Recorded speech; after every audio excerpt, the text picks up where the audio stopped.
Reserve. We're with you for a fantastic round 10 clash between the Central Queensland Capras and the Luxury Paints Ipswich Jets. Great to have you with us on Phoenix Radio, phoenix.com.au. Smith somehow right down the instant touch line, 12-4 the score. Well, the first attacking opportunity the Capras had.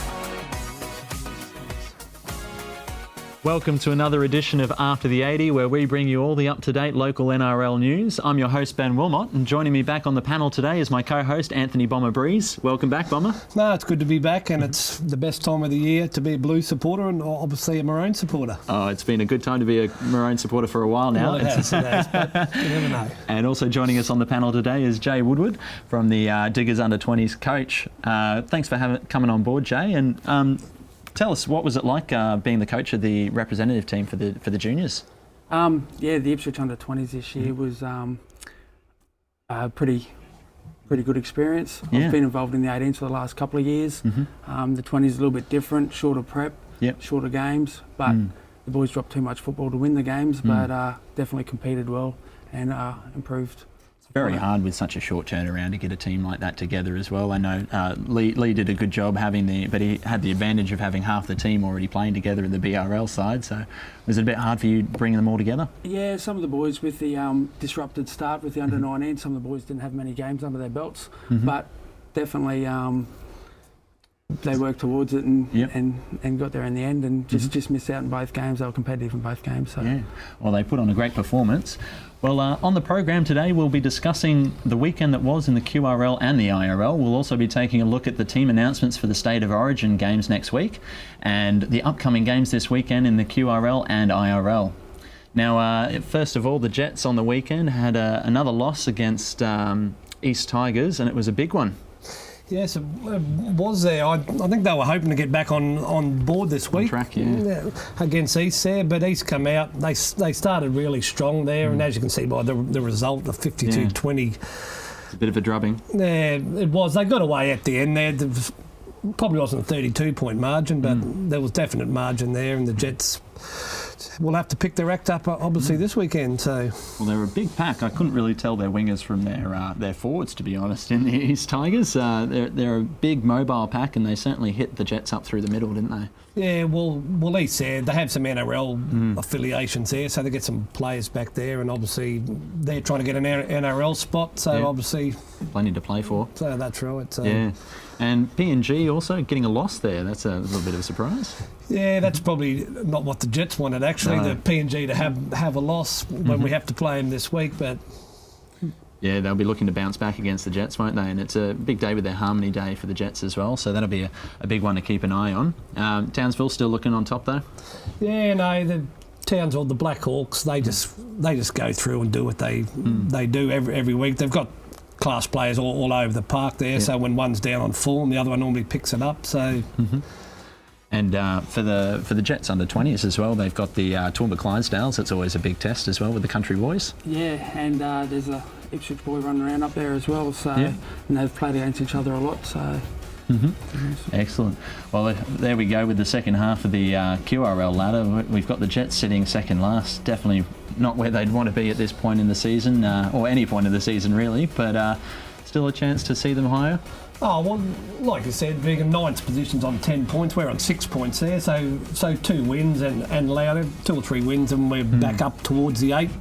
But obviously the form's going to have to really pick up if we're going to. Definitely. Well, at least the shining light still remains to be the BRL side. You would have seen a fair few of those guys in action in the Chairman's Challenge. They continue great form. They are. They're playing the style of footy that the Jets played last year, and they're destroying teams in the Brisbane competition. It's that confidence that seems to give them the wins as well. You know, you can afford to play that ad-lib kind of football when you're confident that you're going to get the result out of it. Yeah, and they're playing on the back of their strong defence too. Maybe the kick-up side needs to work on their goal line defence, and they'll get the results as well. Hopefully some of that winning form will rub off. Well, if we take a look at the week that was in the IRL, we had 3 big games and a third draw of the season. It's after 6 rounds, it's incredible to have 3 draws like that. Unfortunately, it was also on the Harry Langer Cup day for the North Tigers. They would have liked to come away with the win, and Swift scored in the last 30 seconds. Really spoiled the day. Yeah, I was there at that game. I obviously saw you there. It was a topsy-turvy game. North's got ahead, Swift's come back, North's got ahead, and then, like you said, in the last minute there, Swift's barbs over beside the post, and another draw for North. When I got to that game, actually, Chris Newman was had his head split open in a tackle in the in goal there, and just got patched up, ran in and scored a try in his second touch back on the field. It was a pretty incredible display. They're not afraid to tuck in, are they? Yeah, no, the North boys, they're pretty tough there. They had a couple of selection shocks there. They had a couple of wingers running as front rowers there. So Nava Fesselai there, running up there, scored a good try too. So and Swift's new recruit was sent to the sin bin as well. Yeah, Curtis got his marching orders there near the end there, got his 10 minutes there. So a little bit too much back chatting with the referee, I think. Yeah, had a chance to go and pick a smoke up. Actually, I seen him pick a smoke up and had a smoke in his 10 minutes there before he went back out. So. Well, West End also got a great win. That was their first one, and played out at Laidley. Do you think the change of venue helped them there? The boys went out there with about 9 injuries, so they really dug deep and regrouped to get that win.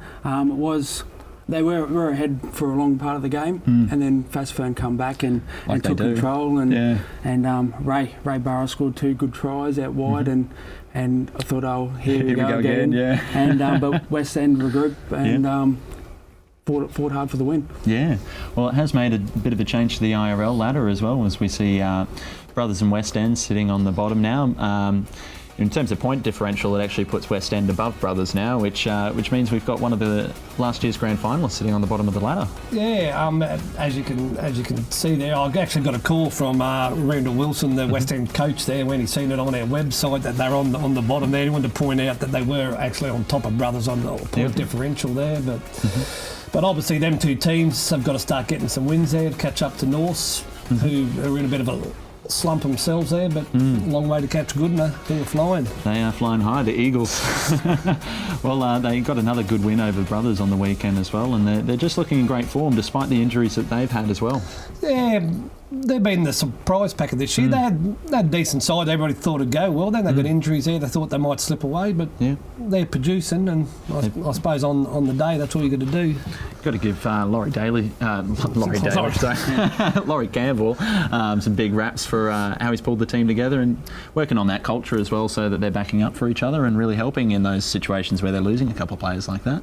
And their reserve grade side's going strong as well, and their C grade, so it's able to see a whole club that's pushing together. Yeah. Do you think this is a bit of a re-emergence for Goodna to come back into the competition? Yeah, Goodna are always strong year in, year out. They have a couple of low years and they always bounce back pretty strong. So well, I wouldn't want to be playing against them, that's for sure. We'll score them this week. Well, after the break, we'll be taking a look at the State of Origin team lists, which were announced this week, with the Game 1 opener starting next Wednesday.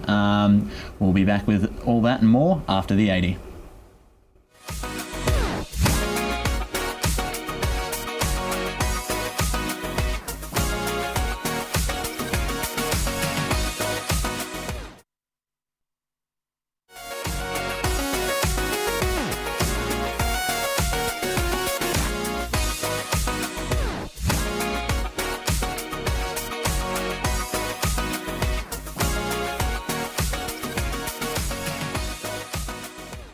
Welcome back to After the 80, and this week we had the teams announced for the 2 State of Origin teams, which will go to head-to-head next Wednesday, and we've got a bit of footage from the Queensland team announcement at the Brisbane Showgrounds. Josh Maguire. Also starting on the bench from Townsville Brothers again, and North Queensland Cowboys, Michael Morgan. In the forwards, from the southern suburbs Cairns and the Manly Seagulls, comes Nate Miles. Making his debut on the wing from the Barrelabar Panthers and the Brisbane Broncos, Corey Oates. Well, there was a few surprise announcements in there. We had Corey Oates from the Brisbane Broncos making his first appearance for the Maroon side, and that's a good inclusion for the team. Yeah, definitely. He'll make some damage out wide. Well, we've got the team list up here at the moment, so we'll take a look at who was announced in part of the Queensland team to take to the field next week. And not too much different compared to the team that has been quite dominant for quite a few years now, but a few extra inclusions in there with Justin O'Neill and Corey Oates making their debuts. Bit surprised to see Dane Gagai retain his spot? Oh, well, Queensland always go with loyalty there. I think you could have picked that team probably a month ago there, and you probably would have got 16 of them right there. Like you said, Corey Oates making his debut, Justin O'Neill and Dane Gagai. After that, I think the rest of them pick themselves. They're always going to be in the side. So, what about Nate Miles? He's I know he's been a stalwart for the Maroon side, but he hasn't been in great form with his game this year. As Kevy Walters said, the guys that he comes out every year in State of Origin time, and that's where he plays his best football. So I don't expect for it, doesn't he? I don't expect this year to be any different. No. Well, he's got a giant forehead, which helps out in the scrums, as Sam pointed out. He did indeed. Yeah, almost tried to get the ref to give him a penalty for that.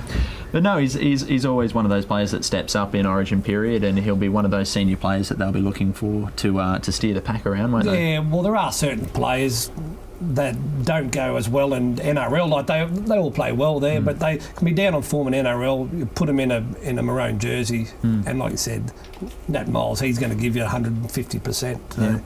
Well, Kevy Walters would be pretty happy with the form of both North Queensland and the Brisbane Broncos, with a huge representation of both teams in there, and they're going to be combining pretty well.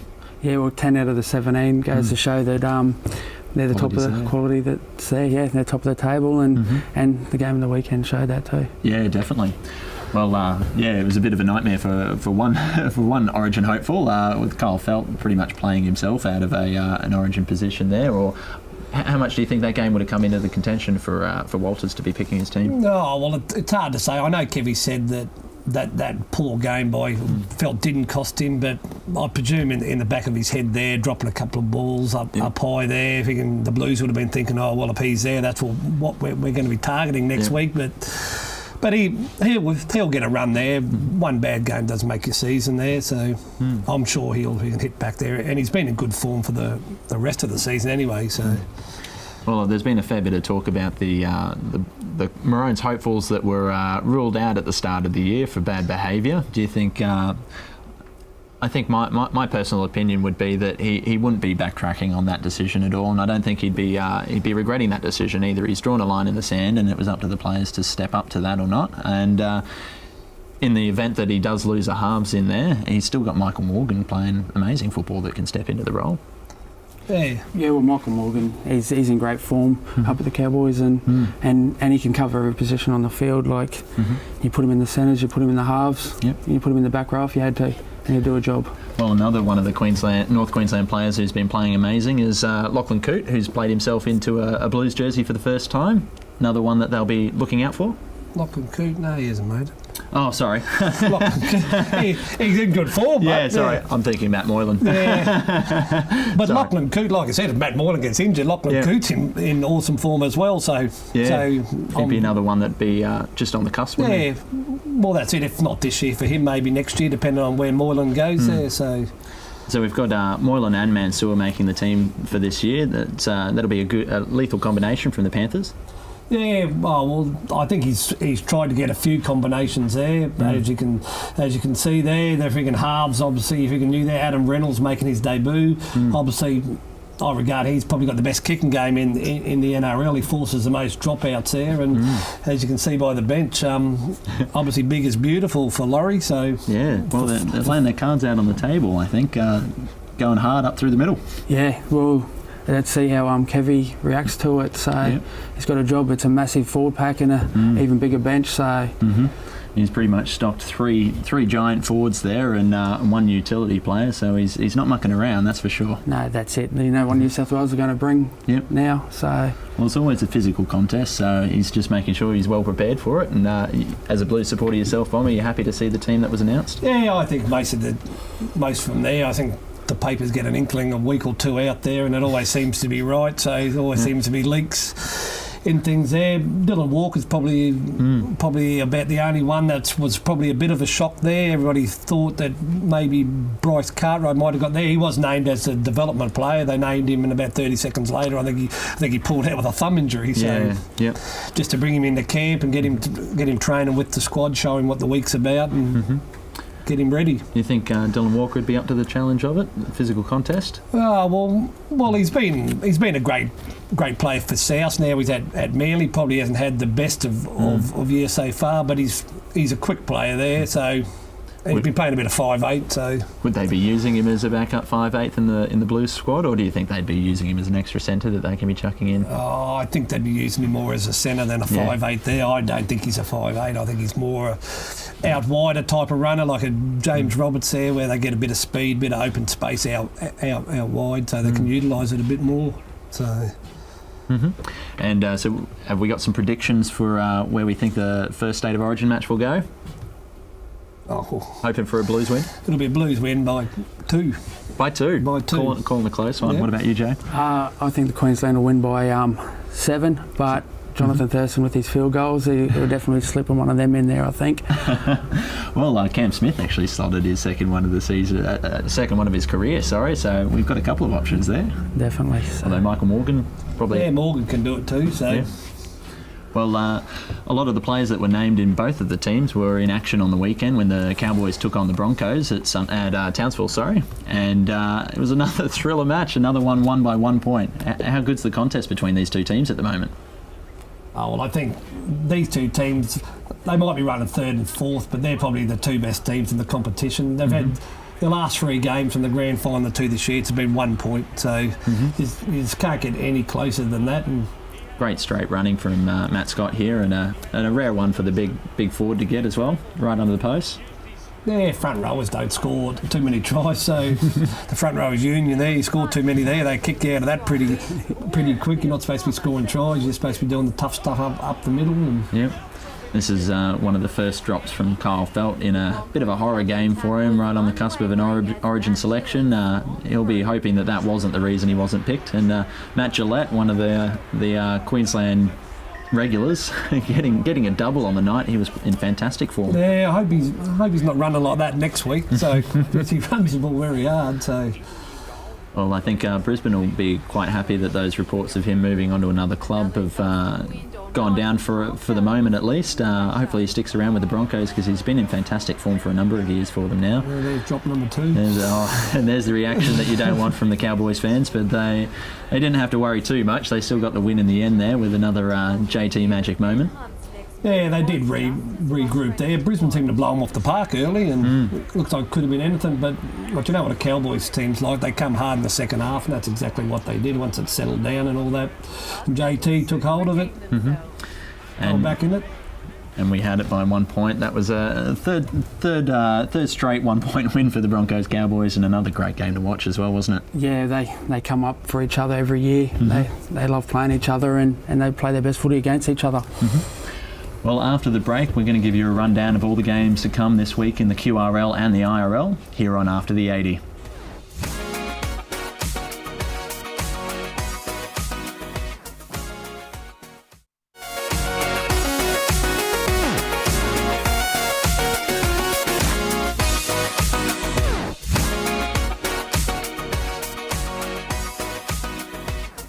Welcome back to After the 80, and as always, there's a big weekend ahead in the Intrust Super Cup, kicking off with the Ipswich Jets hosting the PNG Hunters at home in their 3rd straight home game. They also welcomed a new CEO in Jason Cubitt this week, so a big weekend for the Jets ahead. Yeah, definitely. It's a tough game. PNG at home. Doesn't get any easier, does it? No, and they're not going to be smaller than East last week either. So, what do you think of their chances of trying to bounce back this week? PNG lost last week as well, which won't help the Jets' chances either. No, surely after a loss there, you always pick yourself up there, and as you can see with the ladder positions, 3rd versus 13th, that tells you something too. One team's in form, one team's out of form, but.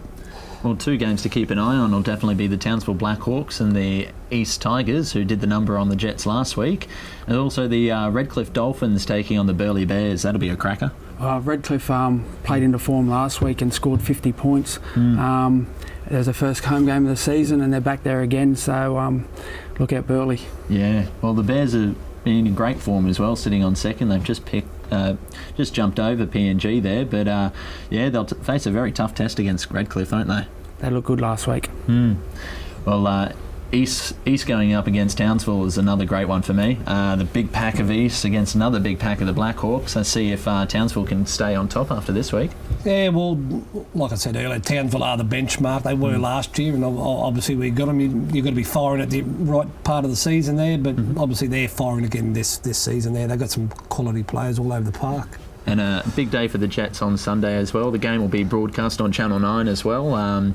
They're also hosting their Harmony Day with all the PNG faithful turning out. We've got a couple of PNG players in the Jets team as well, so they'll be looking to step up against them. Obviously the Pandia boys, hopefully they step up big there. They got food stalls all around the ground there. It's not just PNG food. I think there's American hot dogs with mustard and all other different foods, so get over there and something for everyone. Have a bite to eat.